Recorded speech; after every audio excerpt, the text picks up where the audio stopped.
14 अप्रैल 1891 मध्य प्रदेश के महू गांव की एक सैनिक छावनी। यहाँ रामजी सकपाल और भीमाबाई के घर एक बच्चे ने जन्म लिया। नाम रखा गया भीवा।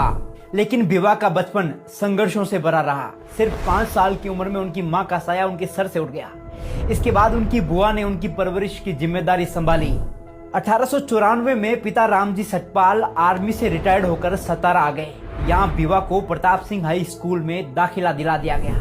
पर स्कूल क्या था, एक मैदान था सामाजिक भेदभाव का। बच्चों से अलग बिठाया जाता, पानी तक नहीं पीने दिया जाता। पर उस बच्चे ने हार नहीं मानी। जातिगत शोषण को सहते हुए 4वीं कक्षा पास कर डाली।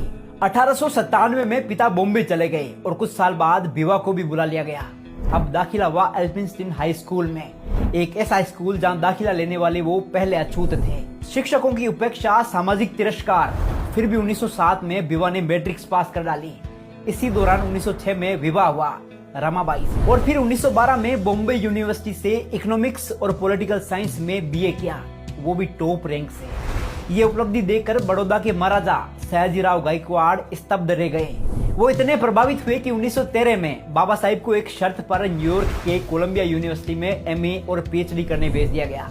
शर्त यह थी कि पढ़ाई पूरी करने के बाद वे वापस लौटकर बड़ौदा राज्य की सेवा करेंगे, और उन्होंने की भी। वो सिर्फ 3 साल में एमए और पीएचडी की डिग्रियां लेकर भारत लौटे। अब वो सिर्फ भीमराव नहीं थे, डॉक्टर भीमराव अंबेडकर बन चुके थे।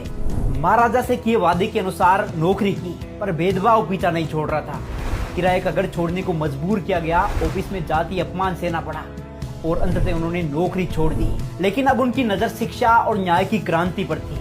लंदन गए, जहां उन्होंने लंदन स्कूल ऑफ इकोनॉमिक्स से पीएचडी, डीएससी और बैरिस्टरेट लॉ की डिग्रियां प्राप्त की। फिर भारत लौटकर उतर पड़े जातिवाद के रंग में रंगे भारत को बेरंग करने। बाबा साहिब ने महिलाओं, दलितों, आदिवासियों और पिछड़े वर्गों के अधिकारों के लिए संघर्ष की मशाल जलाई। वो आवाज बन गए आशा और अधिकार की। धीरे धीरे उन्हें हर कोई जानने लगा था। अब वो बाबा साहिब डॉक्टर भीमराव अंबेडकर बन चुके थे, एक नाम जो सामाजिक न्याय का प्रतीक बन चुका था। और फिर वो ऐतिहासिक पल आया जब आजाद भारत को एक मार्गदर्शक की जरूरत थी, एक संविधान की जरूरत थी जो हर धर्म, जाति, वर्ग को बराबरी दे सके। तब सबकी नजरें एक ही व्यक्ति पर टिकी। बाबा साहिब को भारत का संविधान निर्माता नियुक्त किया गया। उन्होंने ये जिम्मेदारी दिल से निभाई। देश के हर नागरिक को ध्यान में रखते हुए सिर्फ 2 साल 11 महीने में रच डाला दुनिया का सबसे बड़ा और सर्वश्रेष्ठ संविधान। आज वो सिर्फ इतिहास का हिस्सा नहीं है, वो प्रेरणा है, विचार है, क्रांति की आवाज है।